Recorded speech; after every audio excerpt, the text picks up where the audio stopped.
অজু অবস্থায় কোন কোন কাজ করলে অজু ভঙ্গ হবে না, এগুলা খুব জরুরি বিষয়। এজন্য আপনারা যারা ভিডিওটি দেখবেন শুরু থেকে শেষ পর্যন্ত দেখার চেষ্টা করবেন। আর যদি আপনাদের কাছে ভিডিওটি ভালো লাগে তাহলে ফলো না করে থাকলে ফলো করবেন এবং লাইক শেয়ার কমেন্ট করতে আপনারা ভুলবেন না, যাতে পরবর্তী ভিডিওটি আপনাদের কাছে গিয়ে পৌঁছে সঠিক সময়ে। অজু অবস্থায় কি কি কাজ করলে অজু ভঙ্গ হবে না?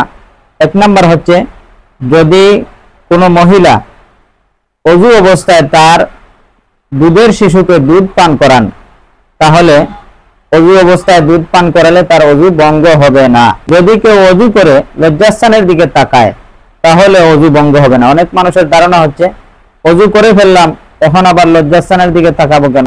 প্রয়োজন না হলে লজ্জাস্থানের দিকে না তাকানোটাই উত্তম। তবে কেউ যদি লজ্জাস্থানের দিকে তাকান তাহলে অজু ভঙ্গ হবে না। অজু অবস্থায় যদি কেউ লজ্জাস্থান স্পর্শ করেন, তার গোপনাঙ্গ স্পর্শ করেন, তাহলে অজু ভঙ্গ হবে না।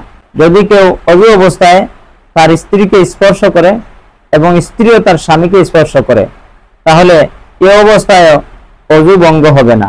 যদি কেউ অজু অবস্থায় হাতের নখ, পায়ের নখ এগুলা কাটেন অথবা চুল কাটেন, তাহলে কি অজু ভঙ্গ হবে?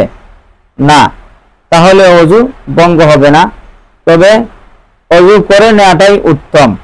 যদি কেউ অজু অবস্থায় বিড়ি সিগারেট খান, তাহলে কি অজু ভঙ্গ হয়ে যাবে? না, অজু ভঙ্গ হবে না। তবে অজু অবস্থায় বিড়ি সিগারেট ইত্যাদি না খাওয়াটাই ভালো। কেউ যদি বসে বসে তন্দ্রাচ্ছন্ন হন, তাহলে অজু ভঙ্গ হবে না। তবে কাত বা চিত হয়ে তন্দ্রাচ্ছন্নে গেলে অজু ভঙ্গ হয়ে যাবে।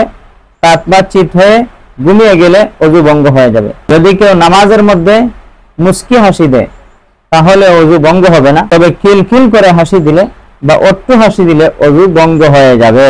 যদি কেউ অজু অবস্থায় সতর খুলে ফেলে, তাহলে অজু ভঙ্গ হবে না। তবে সতর যদি ইচ্ছাকৃতভাবে খুলে তাহলে তার গুনাহ হবে। যদি কেউ অজু অবস্থায় তার শরীরের অবাঞ্ছিত চামড়া খসে ফেলে, তাহলে অজু ভঙ্গ হবে না। এছাড়াও আরো অনেক কারণ আছে অজু ভঙ্গ না হওয়ার। আমরা চেষ্টা করব কোনো বিজ্ঞ আলেমের কাছ থেকে জেনে নেওয়ার, অথবা আপনারা আমাকে কমেন্ট বক্সে প্রশ্ন করতে পারবেন। প্রশ্ন করার অপশন আছে, ইনশাআল্লাহ আপনাদেরকে সঠিকভাবে জবাব দেওয়ার চেষ্টা করব। সুপ্রিয় দর্শকবৃন্দ, এই সংক্ষিপ্ত আলোচনাটির উপর আল্লাহ পাক রব্বুল আলামিন আমাদেরকে আমল করার তৌফিক দান করেন।